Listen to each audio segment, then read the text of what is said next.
Dr. Jasser, president of the American Islamic Forum for Democracy and author of the book, A Battle for the Soul of Islam. Thank you for sitting down with me today. Oh, it's a pleasure. Thank you for having me. I wanted to talk about the possibility of Islam going through a reformation.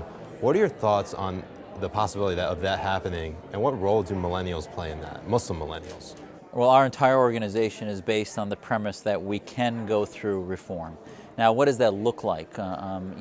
Islamic reform will be different than, it'll have its own identity. I see it as a stage process. The true reform within Islam will come from clerics, imams like Abdullah Naim, Mustafa Akyol, so many reformers that have talked about liberty. I think that's stage two. Stage one is creating laboratories where that reform can happen. Because right now, almost every, if not every Muslim majority country that's part of the Organization of Islamic Cooperation are pressure cookers of autocracy where they prevent dissent, they prevent critical thinking so that ijtihad could ever happen.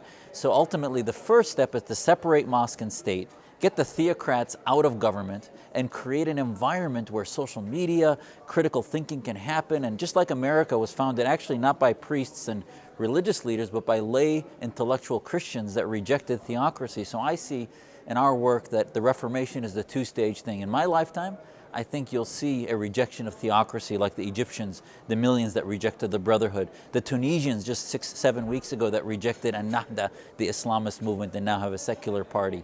Same thing, the Islamic Republic of Iran, if they ever had a fair election, would reject the Khomeinists. So ultimately that's stage one. Stage two then will be to have universities and media have a debate about political Islam and how do you have liberty merge with our modern interpretation of Islam. And millennials, I think, will be key. If you saw, Facebook, YouTube, Twitter was the engine that allowed the Arab awakening to happen. And that engine is driven by millennials.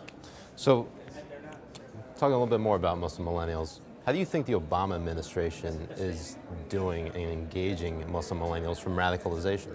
On the one hand, I'll say, as we saw in last week's conference, they engaged Muslims. They realized that, sort of a cognitive dissonance. On the one hand, the president doesn't want to say it's Islam or Islamic, and yet he says we engage Muslims to have a Muslim solution. So it's like a dissonance there, but yet they've been engaging them in they brought Google to the table and other IT companies. They realized that that's the way to engage millennials. The problem is they have their targets on the wrong solution.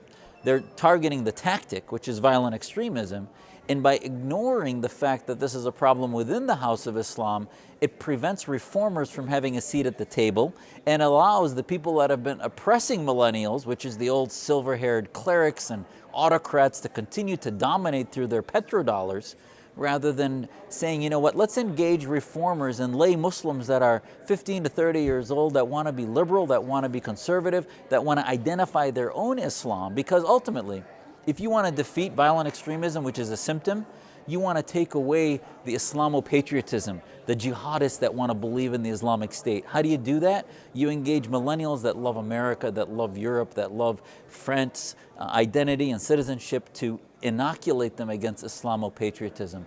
That's what's really been missing, and the lack of any strategy, and that the president has not wanted to engage Islamism as the problem, and that's prevented, I think, any solutions. Well, Dr. Jasser, we really appreciate you sitting down with us. Anytime. Thank you for having me.